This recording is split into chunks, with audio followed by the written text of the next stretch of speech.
Shalom teman-teman, kita bersyukur hari ini kita boleh bersama-sama kembali di dalam acara Kabar Baik Haus Yosi. Dan senang sekali ketika hari ini kita boleh membahas tentang sebuah topik, yaitu tentang Allah. Loh, Sofeba, apa yang diingat ketika menyebut tentang Allah?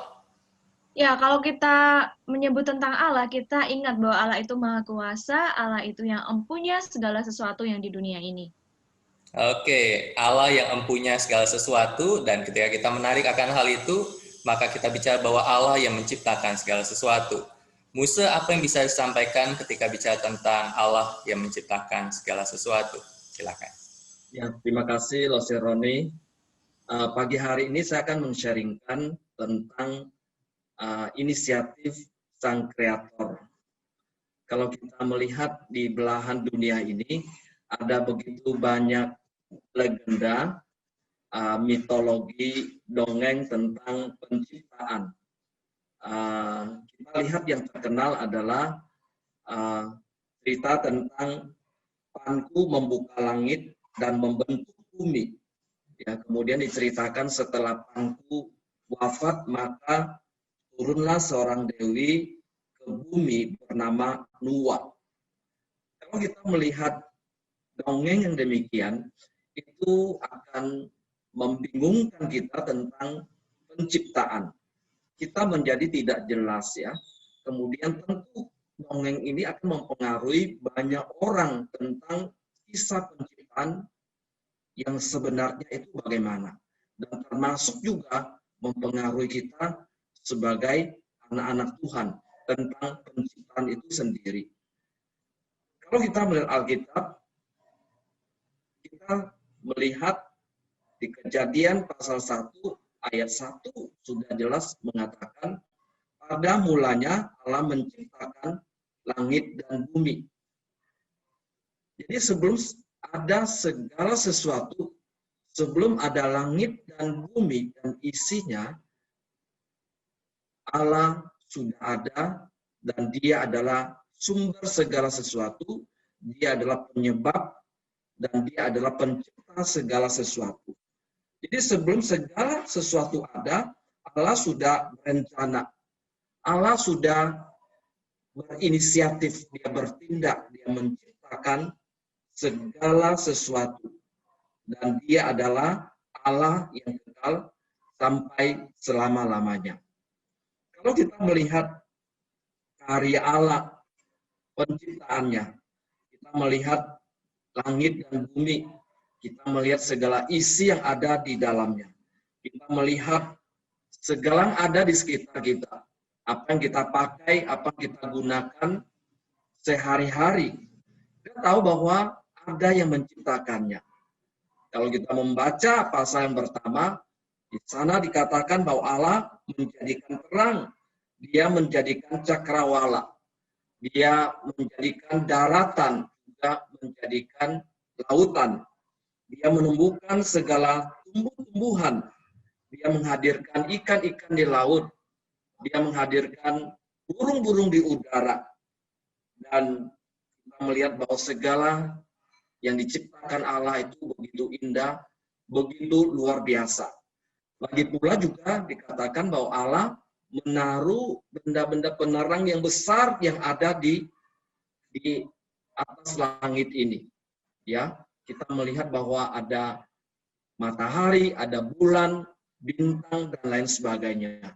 Itu semuanya tidak hadir dengan sendirinya, tetapi ada yang menciptakannya. Kalau kita melihat pengakuan iman rasuli yang biasanya kita ucapkan pada hari Minggu, kita melihat bahwa di kalimat pertama kita mengatakan, aku percaya kepada Allah, Bapa yang Maha Kuasa, Khalil langit dan bumi. Ya, di sini jelas sekali ya bahwa kita percaya bahwa langit dan bumi tidak hadir dengan sendirinya, tidak muncul dengan sendirinya, tetapi ada yang menciptakannya. Jadi Bapa yang Maha Kuasa yang menciptakan langit dan bumi. Kemudian baru kalimat menyusul, dan kepada Yesus Kristus anak yang tunggal Tuhan kita. Jadi kredo ini terlihat doktrin sentral bahwa Allah adalah pencipta, bahwa Allah adalah inisiator menciptakan langit dan bumi ini. Kalau kita lihat Yohanes pasal 1 ayat 3, di situ mengatakan segala sesuatu dijadikan oleh Dia, dan tanpa Dia tidak ada suatu pun yang telah jadi dari segala yang telah dijadikan. Di sini jelas sekali bahwa langit dan bumi, segala isi yang ada di dalamnya, tidak muncul dengan sendirinya. Bukan satu proses yang panjang lalu terjadi bumi ini, tetapi ada yang menciptakannya, yaitu Allah. Kalau kita melihat para ilmuwan, mereka mengatakan bahwa galaksi kita berisi lebih dari 100 bilion bintang, dan matahari terletak 150 triliun mil dari pusat galaksi. Galaksi kita adalah salah satu kumpulan kecil di antara banyak galaksi. Berarti di atas ini ada begitu banyak galaksi yang tidak terhingga, tidak terbatas ya. Kita tidak bisa membayangkan bagaimana Allah menciptakannya. Karena tidak bisa dijangkau oleh manusia. Sampai mungkin pada saat ini ada masih lagi jauh yang belum bisa dijangkau oleh manusia. Maka ketika kita memandang segala sesuatu yang diciptakan oleh Allah, yang begitu luas dengan kita membandingkan dengan apa yang bisa kita lihat, maka kita akan merasakan kagum. Kita akan merasakan begitu takjub akan Allah kita. Allah yang begitu luar biasa, Allah yang dahsyat dalam menciptakan, dalam mengatur, dalam semua tatanan dengan indah dan teratur ya, tidak bertabrakan satu dengan yang lain. Sampai pada hari ini, kita melihat bahwa Allah kita adalah Allah yang luar biasa. Allah yang membuat kita takjub, membuat kita harus sujud menyembah kepadanya. Itu tepat seperti pemazmur mengatakan ya, betapa banyaknya perbuatanmu ya Tuhan. Sekalian kau jadikan dengan kebijaksanaan. Bumi penuh dengan ciptaanmu.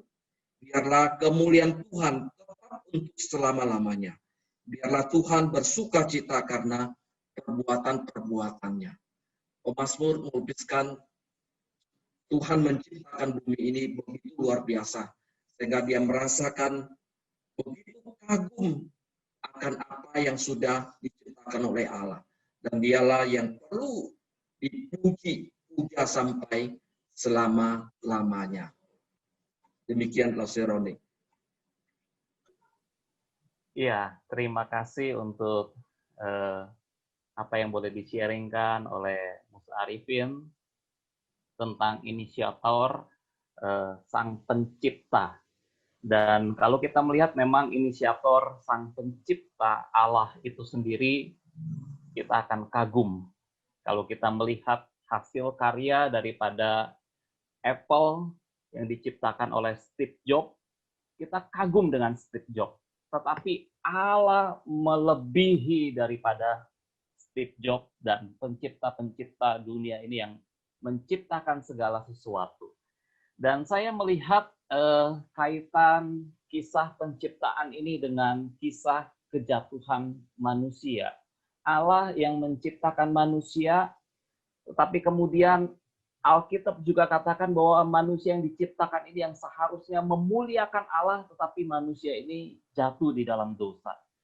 Melalui kisah penciptaan Allah ini kita bisa melihat satu kebesaran kasih Allah kepada manusia. Sebagaimana Alkitab katakan di dalam Yohanes 3 ayat yang ke-16, karena begitu besar kasih Allah akan dunia ini, sehingga ia mengaruniakan anaknya yang tunggal, supaya setiap orang yang percaya kepadanya tidak binasa, melainkan beroleh hidup yang kekal. Inilah kebesaran kasih Allah, di mana dia sebagai pencipta, kemudian dia mengutus anaknya untuk turun ke dalam dunia, menyelamatkan manusia yang sudah jatuh ke dalam dosa, supaya setiap kita yang percaya kepadanya tidak binasa, melainkan beroleh hidup yang kekal. Ya, demikian komentar yang saya bisa sampaikan. Menarik, menarik. Jadi sebelum kita akan coba ngobrol tentang hal ini, inisiator Sang Pencipta, maka kita akan terlebih dahulu mendengarkan sebuah pujian bagi setiap kita. Kita akan dengarkan.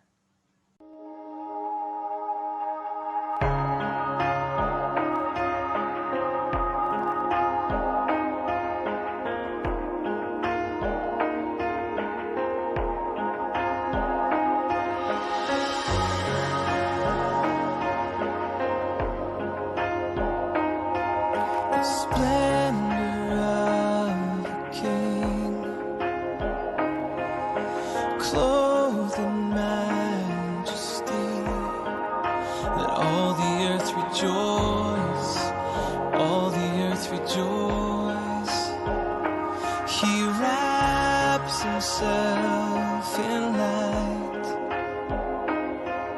and darkness tries to hide. It trembles at his voice, it trembles at his voice.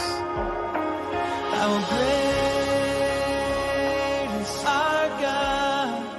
Sing with me, how great is our God? And all will see how great is our God.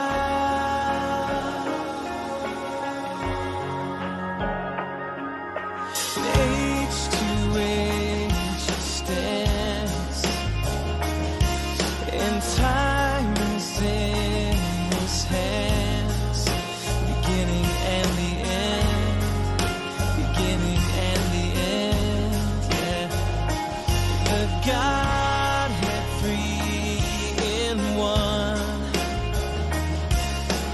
Father, Spirit, Son, the Lion and the Lamb, the Lion and the Lamb. How great is our God? Sing with me, how great is our God? And all will see how great is our God.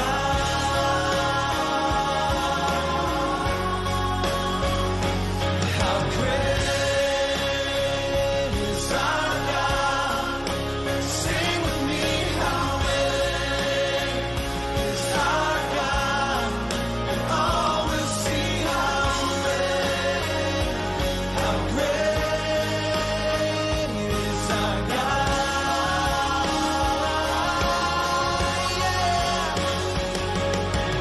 Name above all names, yeah, worthy of all praise. And my heart will sing how great is our God. Let's celebrate the Savior of the world, Jesus.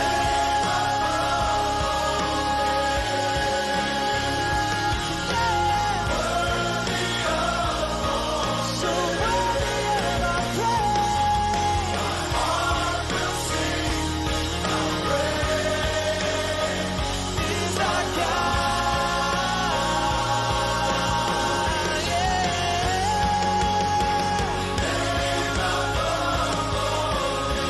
Every knee bowed down, every voice shouting praise our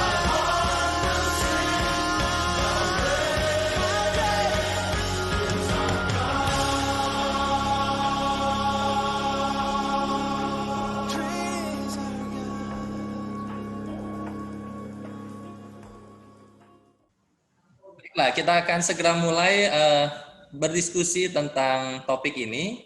Musa, bagaimana dengan konsep tentang Allah yang menciptakan, maka Allah tinggalkan dan ciptaan berjalan dengan sendirinya, seperti sebuah jam dinding yang berputar tanpa turut campur tangan sang pembuatnya lagi. Kalau kita melihat dan membaca Kejadian pasal 1 di dalam menciptakan, Allah setelah selesai menciptakan, dia mengatakan bahwa semuanya baik. Semuanya baik.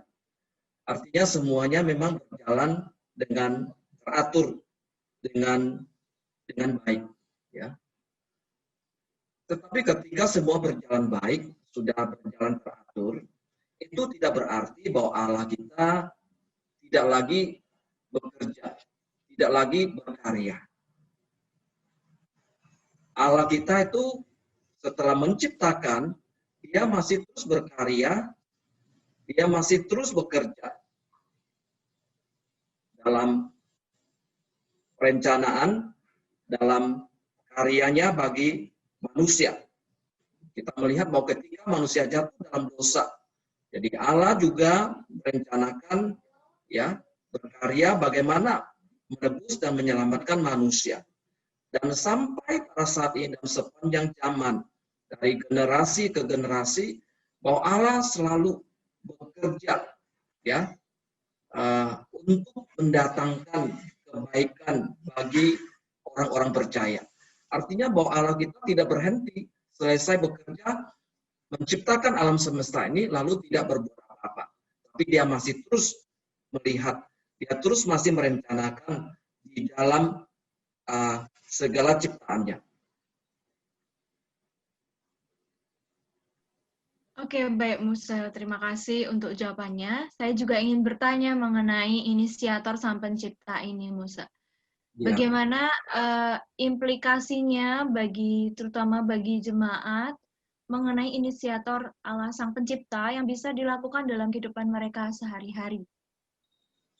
Ya, kalau kita sebagai anak-anak Tuhan, sebagai orang Kristen, sebagai jemaat, ketika kita sudah mengetahui bahwa langit dan bumi ini, segala isi yang ada di dalamnya, itu tidak muncul dengan sendirinya. Kalau kita percaya bahwa ada pribadi yang menciptakannya, kalau kita tahu bahwa Allah menciptakannya, maka sebagai tanggung jawab kita sebagai orang Kristen, maka kita harus menjaga, kita harus memelihara, kita harus mengelola dengan penuh tanggung jawab, sehingga mendatangkan manfaat bagi kita. Kita tidak merusakkan bumi ini, itu berarti kita memelihara, kita menjaga. Kita tidak sembarang membuang sampah, itu berarti kita menjaga, kita memelihara ciptaan Allah. Oke, di dalam kitab Kejadian, secara khusus ketika bicara tentang penciptaan, itu kan ada hari pertama, kedua, sampai dengan hari yang ke-6. Kira-kira apakah ada maksud dari Allah ketika Allah izinkan tentang penulisan tentang hari itu, Musa? Ya, kita harus jujur berkata bahwa Allah kita adalah Allah yang punya rencana. Ketika di dalam menciptakan, dia sudah rencana. Di dalam Allah Tritunggal ya, dia sudah rencana. Tentu semua ciptaannya kita melihat ya, itu teratur, berjalan dengan baik. Dan dalam penempatan menciptakan di hari pertama, hari kedua, hari ketiga, sampai pada hari ke-6, itu sudah diatur sedemikian, supaya semuanya dapat berjalan dengan baik. Ketika diciptakan, bahwa sudah ada tempatnya, sudah bisa berjalan dengan baik. Ambil contoh misalnya, manusia diciptakan pada hari terakhir.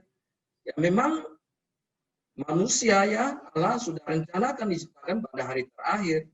Kalau misalnya dia diciptakan hari pertama, kira-kira Adam dan Hawa ini mau ditempatkan di mana? Tapi Allah sudah tahu.